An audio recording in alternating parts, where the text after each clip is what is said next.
Colonel Hubert Zemke's P-47 Thunderbolt screamed down through 25,000 feet of German sky, his 850 caliber machine guns tearing into the belly of a Messerschmitt Bf 109. The German fighter exploded in a ball of orange flame, its pilot never knowing what hit him. Just months earlier, Luftwaffe aces had laughed at the massive American fighter, calling it too big, too slow, too clumsy to be a real threat. Now, they weren't laughing anymore. The aircraft they had mocked had become their worst nightmare, and the battle for the skies over Europe would never be the same.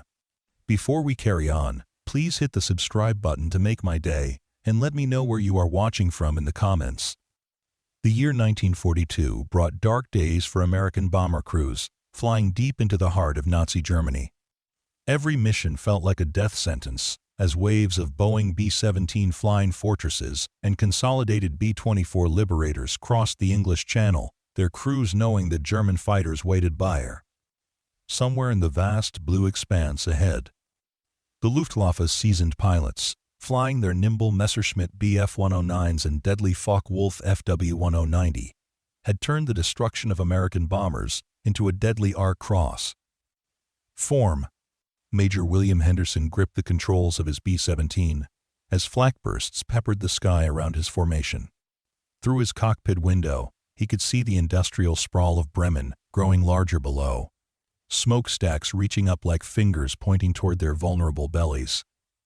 His bombardier, Staff Sergeant Robert "Bobby" Collins, hunched over his Norden bomb sight in the nose, calculating wind speed and drift as anti-aircraft shells exploded in black puffs around them.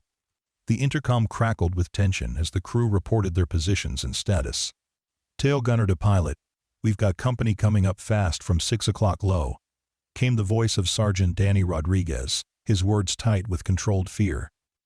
Through his cramped position in the tail turret, Rodriguez could see the distinctive silhouettes of German fighters climbing toward them, their engines straining to reach the bomber's altitude.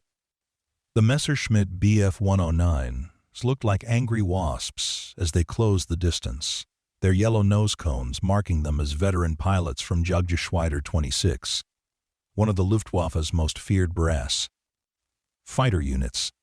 The German fighters struck with practiced precision, their cannon shells and machine gun bullets ripping through the bomber formation like invisible scythes. Henderson watched in horror as the B-17 flying off his right wing took a direct hit to its No. 3 engine, orange flames streaming back along the fuselage as the crew fought to maintain control. The crippled bomber began to fall behind, becoming easy prey for the circling fighters who moved in for the kill like sharks sensing blood in the water. "We're getting murdered up here," Collins shouted over the intercom as tracers streaked past the nose of their aircraft.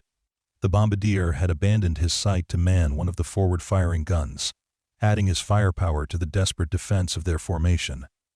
Below them, the German fighters had all the advantages, their pilots free to choose when and how to attack, while the bombers could only maintain their steady course toward the target, unable to maneuver without disrupting their bees. Bombing run. The slaughter continued day after day, mission after mission. 8th Air Force losses climbed to unsustainable levels as German aces like Johannes Macke Steinhoff, Gerhard Barkhorn, and Günther Rall accumulated victory after victory against the American heavies. The Luftwaffe pilots had developed tactics specifically designed to exploit the bombers' weaknesses, attacking from angles where the defensive guns couldn't reach them effectively. They would climb above the formations and then dive down through them, their cannons and machine guns blazing as they tore gaps in the bomber streams. Lieutenant Colonel Curtis LeMay, commanding the 305th Bomb Group, studied the casualty reports with growing alarm. His unit had lost 18 aircraft in the past month alone, each one taking 10 trained airmen with it. The mathematics of attrition were simple and terrifying. If losses continued at this rate, the entire daylight bombing campaign would collapse within months.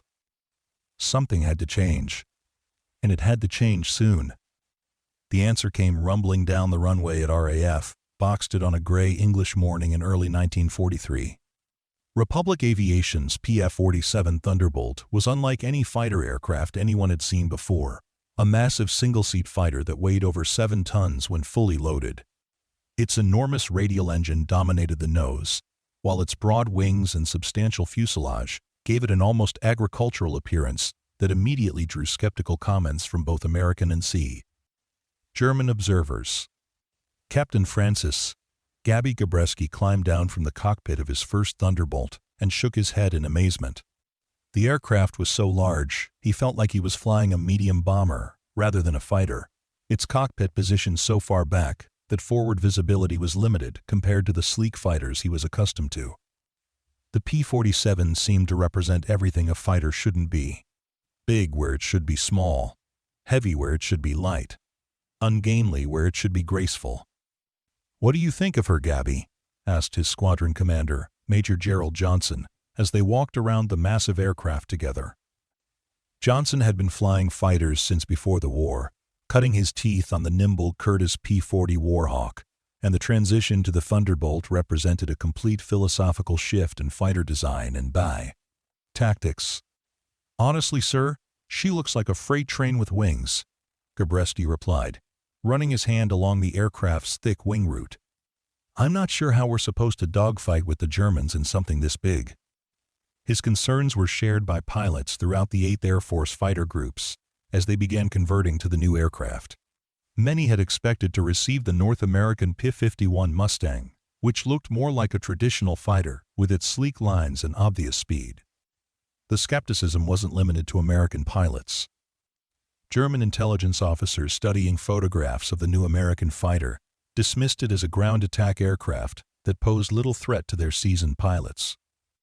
Oberst Adolf Galland, the general of fighters for the Luftwaffe, examined reconnaissance photos of P-47s at English airfields and concluded that the Americans had simply built a bigger version of their unsuccessful earlier fighters.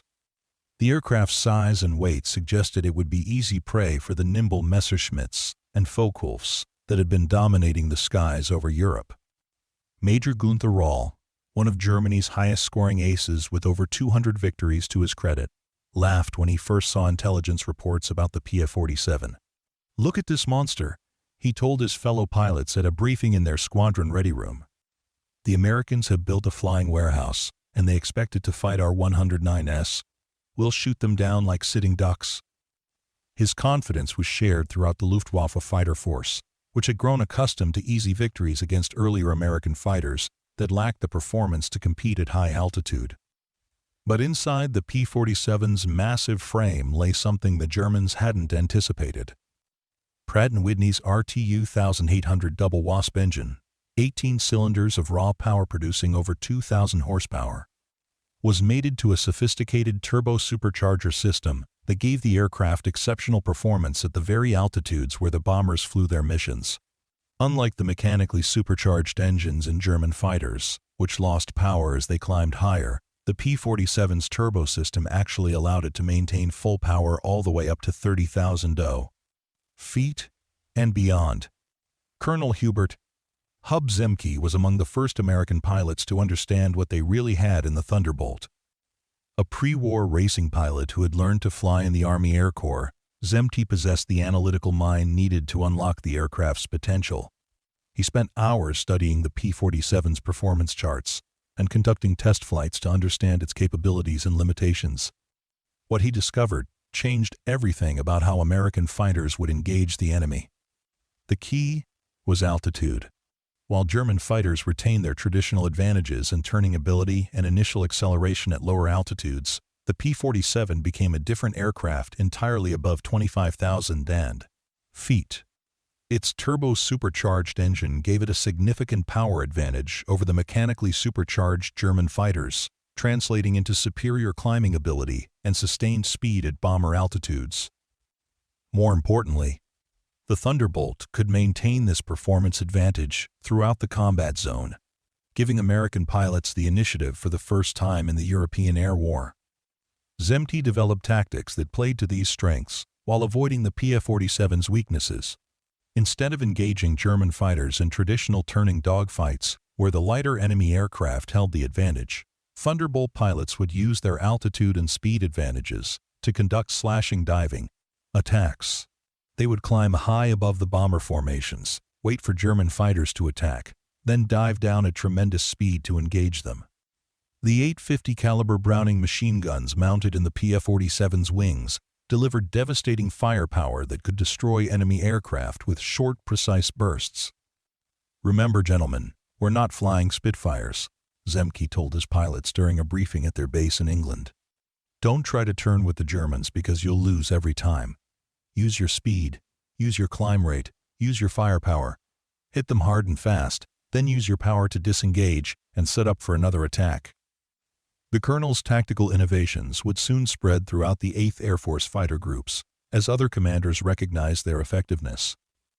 The first real test of these new tactics came on a bright morning in May 1943, during a mission to escort bombers attacking aircraft factories in Germany. Captain Robert "Bob" Johnson was leading a flight of 4 PF-47s high above a formation of BS-17s when his wingman called out enemy fighters climbing to intercept.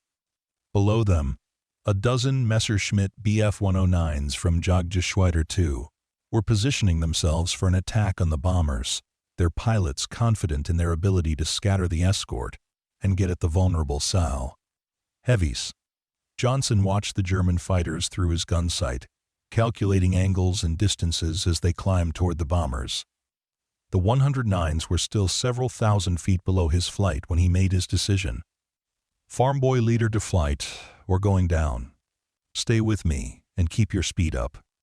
He pushed his stick forward and felt the big Thunderbolt respond, accelerating rapidly as it dove toward the enemy formation. The German pilots were caught completely off guard by the speed and aggression of the diving attack. They had expected the American fighters to try to engage them in a turning fight, giving the nimble 109s every advantage. Instead, the P-47s came screaming down out of the sun at over 400 miles per hour, their combined firepower ripping into the German formation before the enemy pilots could react effectively. Johnson's guns found their target, his tracers walking into the cockpit area of a 109 that was just beginning to turn toward the bombers. The German fighter shuddered under the impact of multiple 50 caliber rounds, then rolled over and began its final dive toward the earth below. Around him, Johnson's wingmen were scoring hits on other enemy aircraft, their superior speed allowing them to engage and disengage at will, while the German pilots struggled to bring their guns to bear. The surviving 109s broke off their attack on the bombers and scattered, their mission completely disrupted by the unexpected ferocity of the American escort. For the first time in months, a formation of BS-17s completed their bombing run without losing a single aircraft to fighter attack. Word of the successful mission spread quickly through 8th Air Force headquarters, validating Zemke's tactical concepts and marking the beginning of a fundamental shift in the air war over Europe. Major Rall was leading his own formation of Messerschmitts on an interception mission when he encountered his first P-47 Thunderbolts under combat conditions. Intelligence reports hadn't prepared him for the reality of facing the big American fighters at altitude. His 109 felt sluggish and underpowered compared to the climbing Thunderbolts. And when he tried to pursue one of them in a dive, his aircraft began to vibrate alarmingly as it approached its structural limits. "These American pilots know how to use their aircraft," Rall told his squadron mates after landing back at their base. "The Thunderbolt is not the easy target we expected. It's fast, it climbs well at altitude, and those 8 guns can tear an aircraft apart." His honest assessment represented a significant shift in German thinking about the new American fighter, though it would take time for this new reality to be accepted throughout the Luftwaffe. The transformation wasn't limited to tactics and performance. American pilots quickly discovered that the PF-47's massive size and robust construction gave it incredible survivability in combat. Stories began to circulate of Thunderbolts returning from missions with dozens of bullet and cannon holes, damaged engines, shot-away control surfaces, and other battle damage that would have brought down lighter fighters. The aircraft's air-cooled radial engine could continue running even after taking multiple hits, while its robust airframe could absorb punishment that would have been fatal to more delicate designs. Lieutenant Dave Schilling experienced this durability firsthand during a mission over France in the summer of 1943. His P-47 was jumped by 3 Focke-Wulf 190s while he was escorting bombers to a target near Paris. The German fighters made multiple passes at his aircraft, their cannons and machine guns finding their mark repeatedly. Schilling could hear the impacts of enemy rounds against his aircraft's armor and feel the controls becoming increasingly sluggish as hydraulic fluid leaked from damaged systems. "I thought I was done for," Schilling later recalled. "The Germans had me cold, and they were shooting pieces off my airplane with every pass. But the old jug just kept flying, kept responding to the controls even with half her tail shot away." His aircraft absorbed over 50 hits from enemy fire, including several 20mm cannon shells that would have been instantly fatal to most other fighters. Yet the P-47 continued to fly, eventually allowing Schilling to reach friendly territory and make an emergency landing at an advanced airfield in England. These stories of incredible survivability had a profound psychological impact on both American and German aircrews. For bomber crews, the sight of P-47s above their formations began to represent something more than just escort protection. The Thunderbolts became symbols of American industrial might and technological superiority. Proof that the United States could build aircraft that were not just competitive with German designs, but actually superior in the conditions where it mattered most. German fighter pilots faced the opposite psychological pressure. Aircraft they had been told were inferior were consistently outperforming their own fighters at altitude, while absorbing battle damage that would have downed any German aircraft. The confidence that had sustained the Luftwaffe through its early victories began to erode as losses mounted, and the Americans pressed their advantage with increasing aggression. By late 1943, the impact of the P-47 was being felt throughout the German fighter force. Veteran pilots who had accumulated dozens of victories against earlier American fighters found themselves being shot down by Thunderbolt pilots with only a few missions under their belts. The superior high-altitude performance of the American fighters, combined with their overwhelming firepower and durability, was beginning to tip the balance of air combat over Europe. Captain Johnson had become one of the most successful P-47 pilots in the European theater, his victory total climbing steadily as he refined the tactics that made the Thunderbolt so deadly. On a mission to escort bombers attacking synthetic oil facilities in Germany, he demonstrated the full potential of Zemke's tactical concepts. His flight of 4 P-47 was positioned at 30,000 feet, well above the bomber stream, when German controllers vectored a formation of 20 Messerschmitt 109s to intercept. The German fighters climbed toward the bombers in a classic interception pattern, their pilots confident in their numerical superiority and experience advantage. What they hadn't anticipated was the altitude performance of the escorting Thunderbolts, which could operate effectively at heights where the German engines were gasping for air. Johnson watched the enemy formation through his gun sight, timing his attack to achieve maximum surprise and effectiveness. "Here we go, boys," he radioed to his flight as he pushed his stick forward and felt the P-47 begin its deadly dive. The 4 Thunderbolts accelerated rapidly, their combined 32 machine guns ready to deliver a devastating blow to the climbing German formation. The attack came out of the sun, making it almost impossible for the enemy pilots to see the diving Americans until it was too late to react effectively. Johnson's guns found their target first, his tracers stitching across the wings and fuselage of a 109 that was just beginning to level out for its attack on the bombers. The German fighter exploded in a brilliant flash, its fuel tanks ignited by the concentrated firepower of 850 caliber machine guns. Around him, Johnson's wingmen were scoring similar successes, their superior speed and firepower overwhelming the German formation before it could mount an effective defense. The surviving German fighters scattered, their attack on the bombers completely disrupted by the ferocity of the escort response. 3 enemy aircraft had been destroyed and several others damaged in an engagement that lasted less than 30 seconds, demonstrating the deadly efficiency of properly employed P-47 tactics. The bombers continued to their target unmolested, completing their mission without the loss of a single aircraft to fighter attack. This pattern was repeated across the European theater, as more fighter groups converted to the P-47 and adopted Zemke's tactical innovations.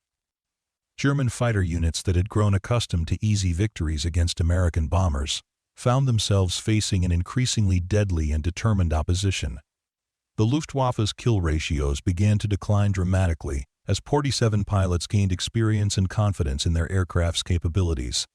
Major Rall found himself adapting his own tactics to deal with the new reality of facing Thunderbolts at altitude. The traditional German approach of climbing to intercept bomber formations was becoming increasingly dangerous as P-47 escorts positioned themselves even higher, ready to dive down on any fighters that threatened their charges. German pilots had to develop new approaches to bomber interception, often involving complex coordinated attacks designed to draw the escort away from their primary mission.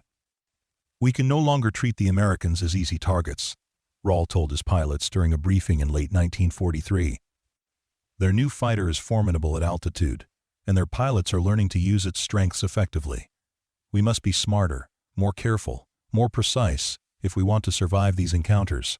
And his words reflected a fundamental shift in German thinking about the air war over Europe, acknowledging for the first time that they no longer held clear technological and tactical advantages. The impact extended beyond individual combat encounters to the broader strategic situation. American bomber formations that had been suffering catastrophic losses were now completing their missions with minimal fighter interference.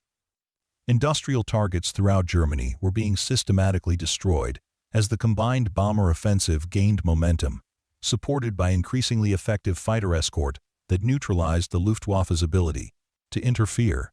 Colonel Zemke continued to refine P-47 tactics throughout 1943, incorporating lessons learned from each mission into training programs for new pilots arriving in the theater. His innovations in high-altitude fighter tactics would influence American air combat doctrine for decades to come, establishing principles that remained relevant well into the jet age. The emphasis on using superior performance characteristics rather than trying to match enemy strengths became a hallmark of successful American fighter operations. The psychological impact on German morale was becoming increasingly severe as news of Luftwaffe losses spread throughout the fighter force. Pilots who had once eagerly sought combat with American formations now approached each mission with growing trepidation, knowing that the odds of survival were declining with each encounter. The confidence that had sustained German fighter units through their early victories was being systematically eroded by the superior performance of American equipment and tactics. Staff Sergeant Rodriguez, the tail gunner who had witnessed so many attacks on bomber formations, began to notice a change in German fighter tactics by early 1944. Instead of the bold, aggressive attacks that had characterized earlier missions, enemy fighters were becoming more cautious, often breaking off their attacks when P-47 escorts moved to intercept. The psychological dominance that German pilots had once enjoyed was clearly shifting to the Americans. "The Germans don't seem as eager to fight as they used to be," Rodriguez observed to his crewmates after a particularly successful mission. "They'll make one pass at the formation, but as soon as they see those P-47s coming down on them, they scatter like rabbits." His observation was being repeated throughout the bomber force as aircrews noticed the changing nature of fighter attacks on their formations. The technical advantages of the P-47 at altitude were becoming increasingly apparent as American pilots gained experience with the aircraft's capabilities.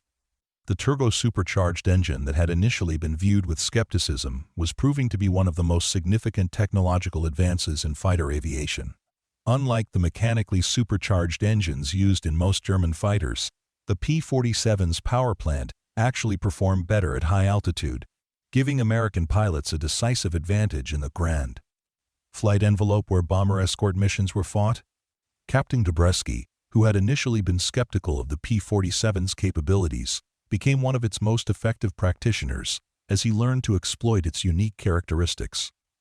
His victory total climbed steadily throughout 1943 and into 1944, making him one of the top-scoring American aces in the European theater. His success demonstrated that pilots who took the time to understand the P-47's strengths could achieve remarkable results in combat. The industrial implications of the P-47's success were equally significant. Republic Aviation had designed an aircraft that could be produced in large numbers using American manufacturing techniques and materials, unlike more complex designs that required specialized components or manufacturing processes. This meant that P-47 production could be scaled up rapidly to meet the demands of the expanding air war, giving the United States a significant advantage in the industrial battle that ultimately determined the Pratt's outcome of the conflict. German aircraft production, meanwhile, was coming under increasing pressure from the strategic bombing campaign that P-47s were helping to make possible.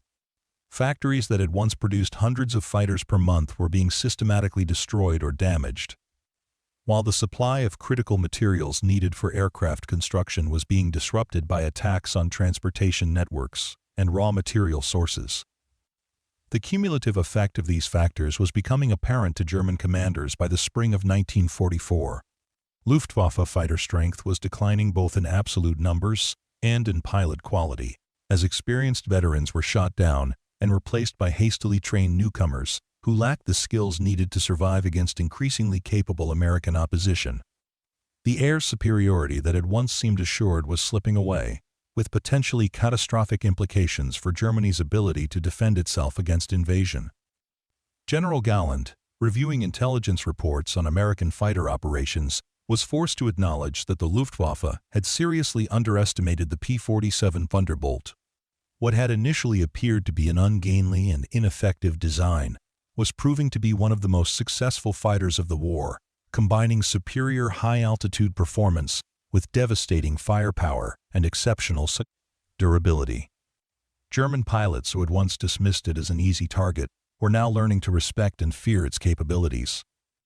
The transformation of the air war was perhaps most visible during the massive raids that preceded the Normandy invasion in June 1944. American bomber formations, protected by increasingly effective P-47 escort, systematically destroyed German defensive positions, transportation networks, and communication systems throughout northern France. The Luftwaffe's ability to interfere with these operations was minimal, as their remaining fighters were outmatched by the superior performance and numbers of American escorts. Major Johnson, now one of the most experienced P-47 pilots in the theater, reflected on the transformation he had witnessed over the past year. The aircraft that had once seemed too large and ungainly to be an effective fighter had become the backbone of American air superiority over Europe.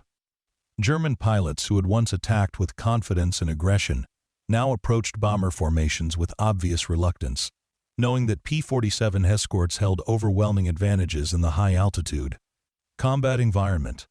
The success of the P-47 program validated American approaches to fighter design that emphasized ruggedness, firepower, and high-altitude performance over traditional measures like turning ability and initial acceleration. These priorities would continue to influence American fighter development throughout the war and beyond, establishing design philosophies that remained relevant well into the jet age.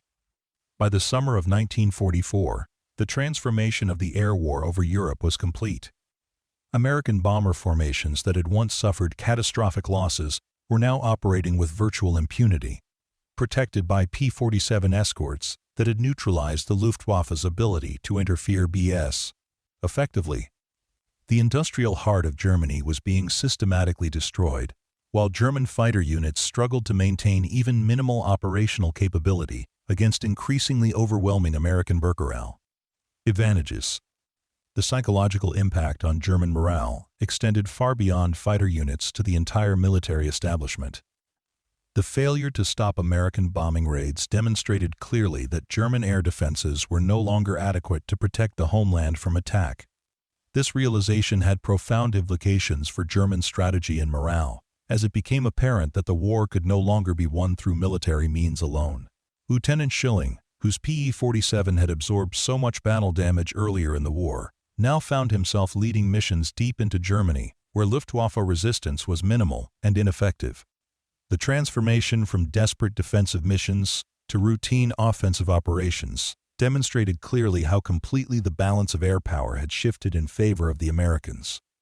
German fighters that had once seemed invincible were now rarely encountered, and when they did appear, they were easily dealt with by experienced P-47 pilots using proven tactics.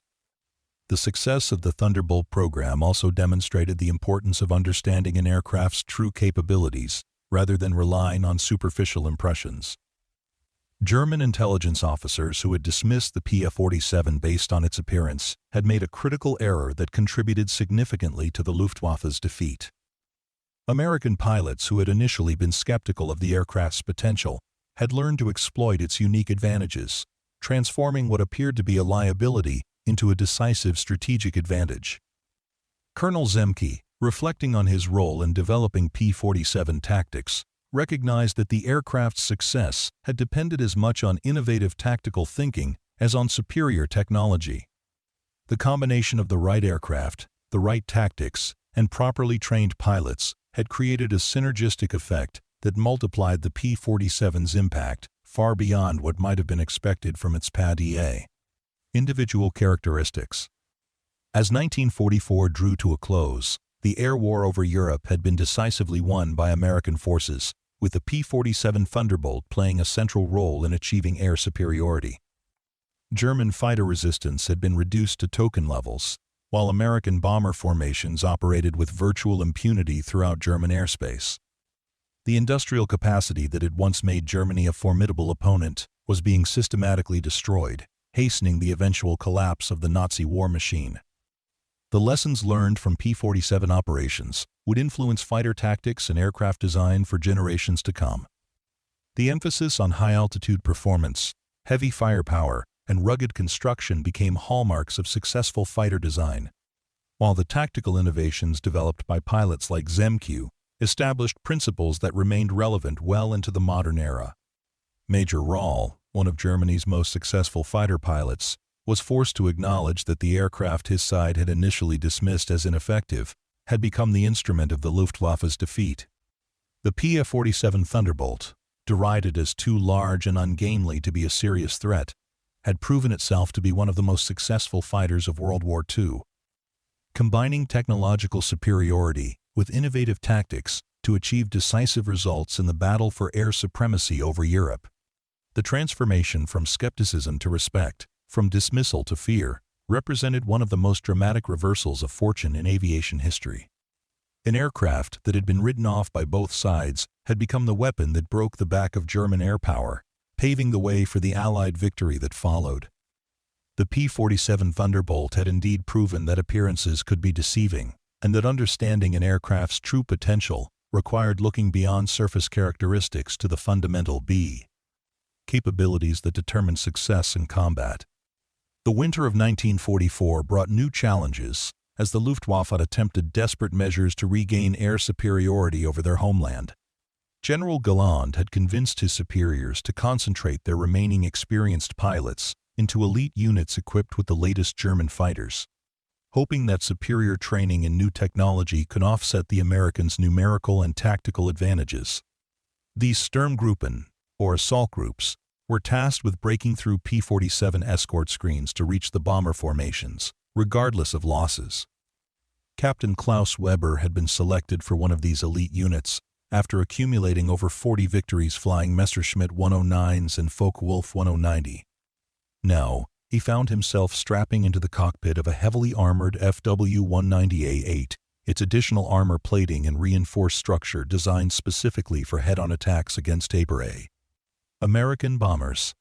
The aircraft was slower and less maneuverable than standard fighters, but its increased firepower and protection were supposed to give it a better chance of surviving long enough to reach the bomber formations. Weber's unit had been briefed on a massive American raid targeting synthetic oil facilities in central Germany.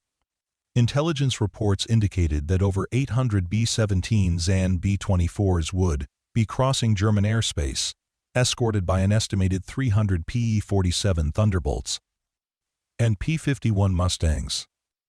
The German response would involve every available fighter, concentrated into a single massive interception effort designed to inflict maximum casualties on the bomber stream. Remember, gentlemen, our target is the bombers, not the escort, Weber's squadron commander, Major Heinrich Sturm, addressed his pilots in their final briefing. The P-47s will try to draw us into combat, but we must resist that temptation. Our mission is to break through their screen and destroy as many bombers as possible. The survival of the Reich depends on stopping these raids. His words carried the weight of desperation, reflecting the increasingly dire strategic situation facing Germany in the final months of the war.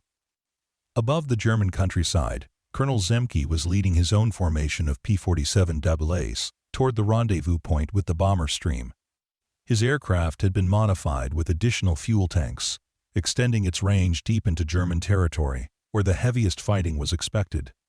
The colonel had over 100 combat missions to his credit, making him one of the most experienced fighter leaders in the European theater, and his tactical innovations had saved countless bomber crews from destruction. The intercom in Zemke's cockpit crackled with reports from other fighter groups as they took up their escort positions around the massive bomber formation. Over 300 heavy bombers stretched across miles of German sky, their contrails marking their progress toward targets that were vital to Germany's ability to continue the war. The synthetic oil facilities they were attacking produced the fuel that kept German fighters in the air and tanks on the battlefield. "Zemke to all stations, we've got multiple bogies climbing from the southeast," the colonel reported, as his radar operator detected the approaching German fighters. Below and ahead of them, the largest concentration of Luftwaffe fighters seen in months was climbing toward the bomber stream, their pilots knowing that this might represent their last chance to inflict significant damage on American operations. Captain Johnson, now a veteran of over 50 combat missions, was leading a flight of 4 P-47 positioned high above the bomber formation. His aircraft carried the latest modifications, including improved supercharging that gave even better high-altitude performance and upgraded armament that delivered devastating firepower against enemy tanker fighters. Through his canopy, he could see the German fighters climbing toward them in formations that seemed to stretch to the horizon. The German attack began with typical precision, as Sturmgruppen fighters dove through the escort screen in tight formations designed to overwhelm local defenses. Weber found himself in the middle of a swirling dogfight as P-47s dove down to intercept his formation, their superior speed and firepower immediately apparent as they tore into the climbing German fighters. The sky filled with tracers, smoke, and falling aircraft, as both sides committed everything they had to the engagement. Weber's heavily armored Fw-190 absorbed multiple hits from P-47 machine guns as he fought his way toward the bomber formation. The additional armor that was supposed to protect him also made his aircraft sluggish and difficult to maneuver, leaving him vulnerable to the diving attacks that had become the hallmark of American fighter tactics. Around him, other German fighters were falling victim to the coordinated attacks of P-47 pilots who had learned to use their aircraft's advantages with devastating effectiveness. "I can't shake this American," Weber radioed to his wingman as a P-47 settled into firing position behind his aircraft. The Thunderbolt pilot, Lieutenant Michael O'Brien, had been flying combat missions for only 3 months, but he had quickly mastered the tactics that made his aircraft so deadly. O'Brien's 8 machine guns found their target, walking tracers across Weber's engine cowling and cockpit area in a burst that lasted less than 2 seconds but delivered fatal damage. Weber's Fw-190 began streaming coolant and oil as its engine seized, the additional armor that was supposed to save him proving insufficient against the concentrated firepower of American machine guns. He managed to bail out of his crippled fighter, joining dozens of other German pilots whose parachutes dotted the sky below the raging air battle. The elite unit that was supposed to break through the American escort had been decimated before reaching the bomber formation. The bomber crews watched the air battle raging around them with a mixture of fascination and relief. Staff Sergeant Collins, now a veteran bombardier with over 30 missions to his credit, could see P-47s diving and climbing throughout the sky around his formation, their superior performance at altitude allowing them to dominate the engagement completely. German fighters that managed to break through the initial escort screen found themselves immediately engaged by additional P-47 flights positioned at different altitudes around the bomber stream. "Those jugs are really giving it to the Germans today," Collins observed to his pilot, Major Henderson, as they watched enemy fighters falling from the sky around them. The bombardier had witnessed the complete transformation of the air war over Europe. From the desperate early days when bomber formations suffered catastrophic losses, to the current situation where German fighter resistance was being systematically crushed by superior American equipment and tactics. The psychological impact on surviving German pilots was becoming increasingly severe as mission after mission ended in defeat and heavy losses. Major Rall, now one of the few surviving aces from the early war period, found himself leading increasingly desperate missions against American formations that seemed invulnerable to German attacks. His own aircraft had been hit multiple times by P-47 machine guns, forcing him to develop new survival techniques that emphasized avoiding combat rather than seeking it. "The Americans have achieved complete air superiority," Rall told his remaining pilots after returning from another unsuccessful interception mission. "Their fighters are superior to ours at the altitudes where combat occurs, their pilots are well-trained and confident, and their numbers are overwhelming. We must face the reality that we can no longer protect German airspace from attack." His ignition represented the final acknowledgement that the Luftwaffe had lost the air war over Europe. The success of P-47 operations was having strategic implications far beyond individual combat victories. American bomber formations were now able to attack targets throughout Germany with minimal interference, systematically destroying the industrial infrastructure that sustained the German war effort. Synthetic oil plants, aircraft factories, transportation networks, and military installations were being eliminated with precision and efficiency, accelerating the collapse of German resistance. Republic Aviation's factories in the United States were operating around the clock to meet the demand for additional P-47As, with production lines turning out new aircraft at a rate that German industry could no longer match.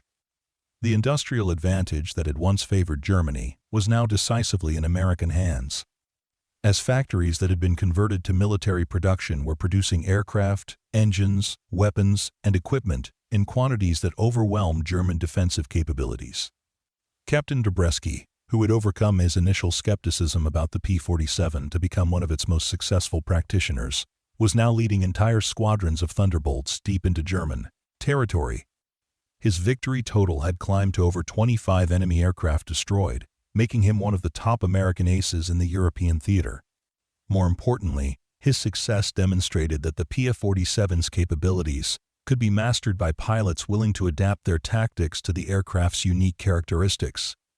The technical advantages of the P-47 continued to manifest themselves in ways that German engineers had not anticipated. The aircraft's turbo-supercharged engine not only provided superior high-altitude performance, but also proved remarkably reliable under combat conditions.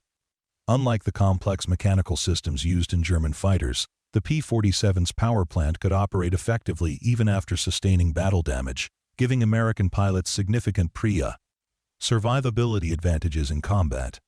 Lieutenant Schilling's experience of surviving massive battle damage had been repeated hundreds of times, as P-47 pilots discovered just how much punishment their aircraft could absorb and continue flying. German pilots who had grown accustomed to seeing enemy fighters fall after relatively minor hits found themselves expending enormous amounts of ammunition against Thunderbolts that simply refused to go down. This durability advantage had profound psychological effects on both sides, building American confidence while eroding German morale. The training programs established by commanders like Zemke were producing a steady stream of competent P-47 pilots who could master the aircraft's capabilities quickly and effectively. Unlike the increasingly desperate German training system, which was forced to send barely qualified pilots into combat due to fuel shortages and time pressures, American training programs could provide thorough preparation for combat conditions. New P-47 pilots arrived in theater with hundreds of hours of flight time and comprehensive understanding of tactics that maximized their aircraft's advantages. Staff Sergeant Rodriguez, the veteran tail gunner who had witnessed the transformation of the air war from his position in the rear of bomber formations, now rarely saw German fighters during missions over occupied Europe. The Luftwaffe's ability to mount significant interception efforts had been virtually eliminated, allowing bomber formations to operate with minimal escort requirements. The P-47, that had once been desperately needed for bomber protection, were increasingly being used for ground attack missions, their heavy firepower proving devastatingly effective against German transportation and military targets. The strategic bombing campaign that P-47s had made possible was achieving results that exceeded the most optimistic pre-war predictions. German synthetic oil production had been reduced to a fraction of peacetime levels, while aircraft production was declining rapidly due to attacks on factories and supply networks. The transportation system that moved raw materials and finished products throughout Germany was being systematically destroyed, creating shortages that affected every aspect of the German war effort. General Galland made one final attempt to organize effective resistance to American bombing raids by concentrating all available aircraft into a single massive interception effort. Operation Bodenplatte was designed to destroy American air power on the ground by launching surprise attacks against Allied airfields, but the plan required fuel reserves that no longer existed and experienced pilots who had mostly been killed or captured in previous engagements. The operation launched on New Year's Day 1945, with over 800 German aircraft participating in coordinated attacks against Allied airfields throughout northwestern Europe. Initially successful in achieving surprise, the attacks destroyed or damaged several hundred Allied aircraft on the ground. However, the Luftwaffe losses during the operation were catastrophic, as inexperienced German pilots found themselves facing experienced Allied fighters and anti-aircraft defenses that quickly recovered from the Brice. Initial surprise. Captain O'Brien, the young P-47 pilot who had shot down the German Ace Weber, found himself scrambling to intercept German fighters attacking his base during Operation Bodenplatte. His Thunderbolt was one of dozens that managed to get airborne despite the surprise attack, and the ensuing air battle demonstrated once again the decisive advantages that P-47 pilots held over their German opponents. The superior high-altitude performance that had made the Thunderbolt so effective in bomber escort missions proved equally valuable in defensive operations. The failure of Operation Bodenplatte marked the end of organized Luftwaffe resistance to Allied air operations over Europe. German fighter units that had once posed a significant threat to American bombers were reduced to token forces operating obsolete aircraft with inadequately trained pilots. The air superiority that had seemed so important in the early stages of the war was now completely in Allied hands, with P-47 Thunderbolts playing a central role in achieving and maintaining this decisive advantage. Major Johnson, reflecting on his combat experience as the war in Europe neared its end, recognized that he had witnessed one of the most significant transformations in military aviation history. The aircraft that had initially seemed too ungainly and unwieldy to be an effective fighter had become the weapon that broke German air power and made Allied victory inevitable. His own victory total of over 25 enemy aircraft destroyed represented just a small fraction of the total impact that P-47 operations had achieved. The industrial lessons learned from P-47 production would influence American aircraft design and manufacturing for decades to come. The emphasis on rugged construction, powerful engines, and heavy firepower became hallmarks of American military aviation, while the manufacturing techniques developed to produce Thunderbolts in large quantities established precedents for the mass production of complex military equipment. These innovations would prove crucial in maintaining American air superiority throughout the Cold War period that followed. Colonel Zemke's tactical innovations had established principles that remained relevant well into the jet age and beyond. The emphasis on using superior performance characteristics rather than attempting to match enemy strengths became a fundamental principle of air combat tactics. While his understanding of how to integrate individual aircraft capabilities into coordinated group operations influenced fighter doctrine for generations. The success of his methods validated American approaches to air warfare that emphasized teamwork, coordination, and systematic exploitation of technological advantages. The psychological transformation that occurred among German pilots during their encounters with P-47 Thunderbolts represented one of the most complete reversals of military confidence in history. Fighter pilots who had once considered themselves invincible found themselves consistently outfought by American pilots flying aircraft they had initially dismissed as ineffective. This loss of confidence had cascading effects throughout the German military establishment, contributing to the overall collapse of morale that accelerated Germany's defeat. Lieutenant David Matthews, a new P-47 pilot arriving in theater during the final months of the war, found himself flying missions over Germany, where Luftwaffe resistance was virtually non-existent. His training had prepared him for the intense air battles that had characterized earlier phases of the conflict, but by the time he reached combat status, The air war had been so decisively won that his primary missions involved ground attack operations against retreating German forces. The ground attack capabilities of the P-47 proved to be almost as significant as its air-to-air effectiveness. The aircraft's robust construction allowed it to operate from forward airfields under primitive conditions, while its heavy armament proved devastatingly effective against German armor, transportation, and military installations. Thunderbolt pilots who had mastered air combat against German fighters found themselves attacking trains, bridges, supply convoys, and troop concentrations with equal effectiveness. Captain Robert "Punch" Powell had transitioned from air-to-air combat to ground attack operations as German fighter resistance declined, and he discovered that the P-47's characteristics that made it so effective against enemy fighters also made it ideal for attacking ground targets. The aircraft's stability and firepower allowed him to make repeated attacks against heavily defended targets, while its durability meant that he could absorb ground fire and continue operating effectively. The intelligence gathered from captured German pilots revealed the extent to which P-47 operations had demoralized the Luftwaffe fighter force. Veteran pilots described the psychological impact of facing aircraft that seemed invulnerable to their attacks, while newer pilots admitted that they had little hope of survival when confronted by experienced Thunderbolt pilots using proven tactics.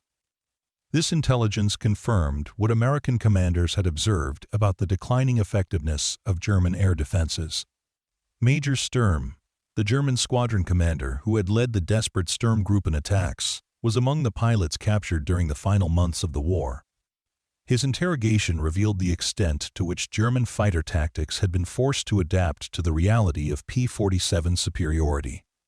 Instead of seeking combat with American fighters, German pilots had been instructed to avoid engagement whenever possible, focusing on ground attack missions that offered better chances of survival.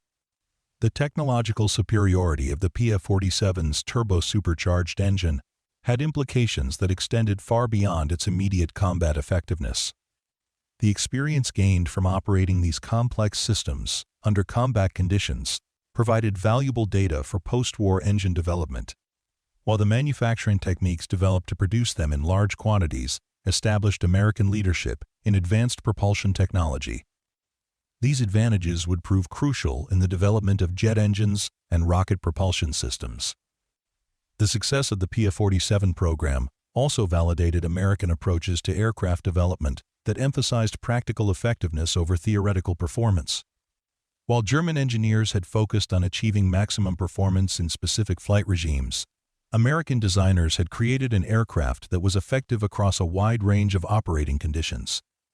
This philosophy would continue to influence American military aircraft design throughout the Cold War period and beyond. Captain Gabreski's final combat missions demonstrated the complete transformation of air combat conditions over Europe.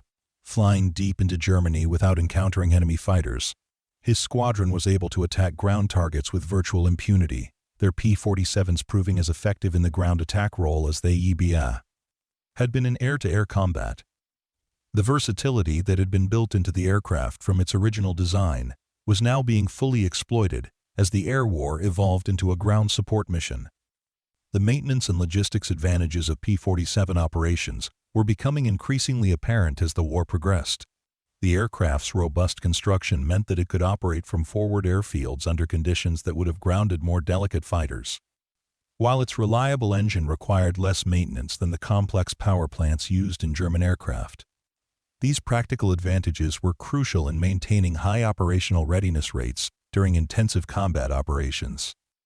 Staff Sergeant Mike Sullivan had served as a P-47 crew chief throughout the European campaign, and his experience illustrated the practical advantages that made Thunderbolt operations so successful. Unlike German fighters that required specialized maintenance facilities and highly trained technicians, P-47s could be serviced and repaired under field conditions using standard tools and procedures. This maintainability advantage was crucial in sustaining high sortie rates during critical phases of the air war. The strategic implications of P-47 success extended far beyond the immediate military situation in Europe. The demonstration of American technological and industrial superiority had profound effects on post-war international relations, establishing the United States as the dominant air power and influencing military planning throughout the Cold War period. The lessons learned from P-47 operations would shape American air doctrine for decades to come.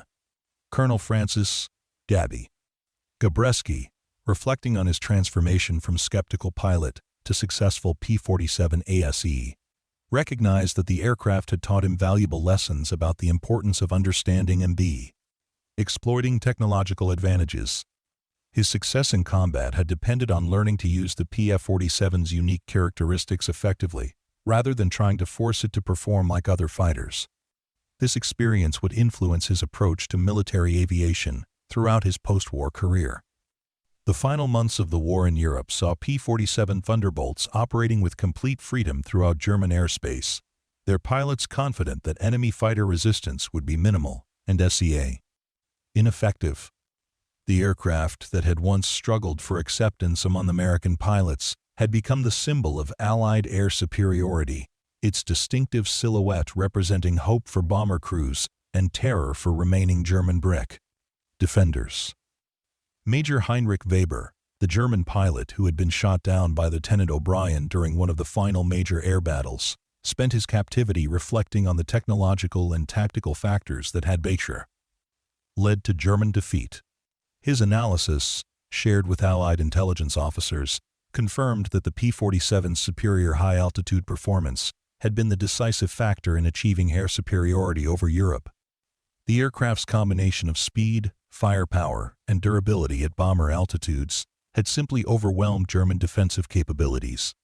The success of Republic Aviation's P-47 program established the company as a major player in American military aviation, with contracts for advanced fighters and ground attack aircraft extending well into the post-war period. The engineering expertise developed during Thunderbolt production would contribute to the development of jet fighters and advanced weapons systems, maintaining American leadership in military aviation technology.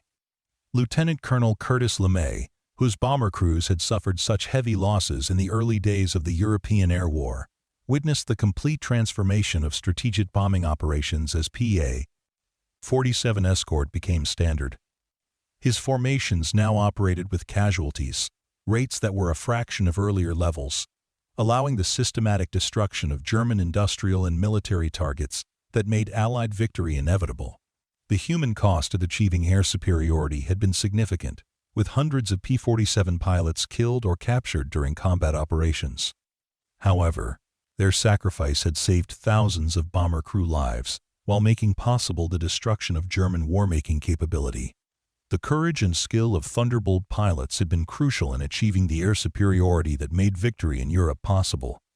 Captain Johnson's final combat mission over Germany in April 1945 epitomized the complete transformation of the air war. Flying his P-47 deep into German territory, he encountered no enemy fighters and minimal anti-aircraft fire, allowing his formation to attack ground targets with precision and effectiveness. The skies that had once been dominated by experienced German pilots flying capable fighters were now completely under Allied control. The post-war analysis of P-47 operations revealed the extent to which the aircraft had exceeded all expectations for its performance and impact. Originally designed as a high-altitude interceptor, it had evolved into one of the most versatile and effective combat aircraft of World War II. Its success in both R-to-R and air-to-ground roles established design principles that would influence military aviation for decades to come. The statistical record of P-47 operations told a story of overwhelming success that few could have predicted when the first Thunderbolts arrived in England. American pilots flying P-47 had destroyed over 3,700 German aircraft in air-to-air combat, while losing fewer than 800 of their own aircraft to enemy fighters. This kill ratio of more than 4-to-1 represented one of the most decisive victories in the history of air warfare, demonstrating the complete technological and tactical superiority that American forces had achieved over their German opponents. Major General William Kepner, who had commanded 8th Air Force fighter operations throughout the critical period of P-47 deployment, recognized that the aircraft's success had depended on more than just superior technology. The training programs, tactical innovations, and operational procedures developed around the P-47 had created a synergistic effect that multiplied its individual advantages into balance. Overwhelming battlefield superiority. These lessons would shape American air doctrine throughout the Cold War period and beyond. The economic impact of P-47 production had been equally significant, with Republic Aviation and its subcontractors producing over 15,000 aircraft during the war years. This massive production effort had employed hundreds of thousands of American workers, while generating technological innovations that would benefit civilian aviation in the post-war period. The manufacturing techniques developed to produce P-47s in such quantities had established new standards for mass production of complex military equipment. Lieutenant Colonel Robert Scott, who had flown P-47s in both the European and Pacific theaters, observed that the aircraft's versatility had been one of its greatest strengths. Unlike specialized fighters that performed well in limited roles, the Thunderbolt had proven effective as a high-altitude escort fighter, low-level ground attack aircraft, and air superiority fighter depending on the brass tactical situation. This adaptability had allowed commanders to employ P-47 units flexibly, maximizing their impact across a wide range of combat scenarios. The technological innovations pioneered in P-47 development had far-reaching implications beyond their immediate military applications. The turbo-supercharger technology that gave the aircraft its high-altitude performance advantages would influence the development of jet engines and advanced propulsion systems throughout the post-war period. Similarly, the manufacturing techniques developed to produce complex aircraft systems in large quantities would be adapted for civilian industries, contributing to American economic growth and technological leadership. Captain Anthony Tony Benedetti had flown his final P-47 mission on May 7, 1945, the day before Germany's unconditional surrender. His aircraft bore the scars of over 70 combat missions, testament to the ruggedness that had made Thunderbolt operations so successful. Benedetti's experience epitomized the transformation that had occurred in American fighter operations, from desperate defensive missions to complete air superiority achieved through superior equipment and bold tactics. The human stories behind P-47's success were equally compelling, representing the courage and dedication of thousands of pilots, crew chiefs, and support personnel who had made victory possible. These men had transformed an initially unpromising aircraft into the weapon that broke German air power, their individual contributions combining to achieve results that exceeded the most optimistic pre-war predictions. Their legacy would inspire generations of military aviators who followed in their footsteps. The international implications of American air superiority, achieved largely through P-47 operations, extended far beyond the immediate military situation in Europe. The demonstration of overwhelming technological and industrial advantages had profound effects on post-war international relations, establishing the United States as the world's dominant air power while influencing military planning and alliance structures throughout the Cold War period. The lessons learned from achieving and maintaining air superiority would shape American strategy for decades to come. In the end, the story of the P-47 Thunderbolt was a testament to American industrial capability, innovative thinking, and the courage of the pilots who flew it into combat.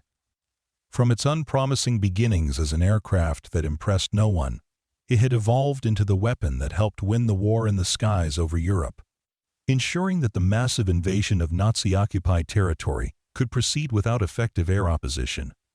The Luftwaffe's failure to recognize the P-47's potential had cost them dearly, contributing directly to the collapse of German air power and the eventual defeat of the Third Reich. The transformation from skepticism to dominance represented one of the most remarkable stories in aviation history, proving that understanding an aircraft's true potential required looking beyond initial impressions to the fundamental capabilities that determined success in the crucible of combat.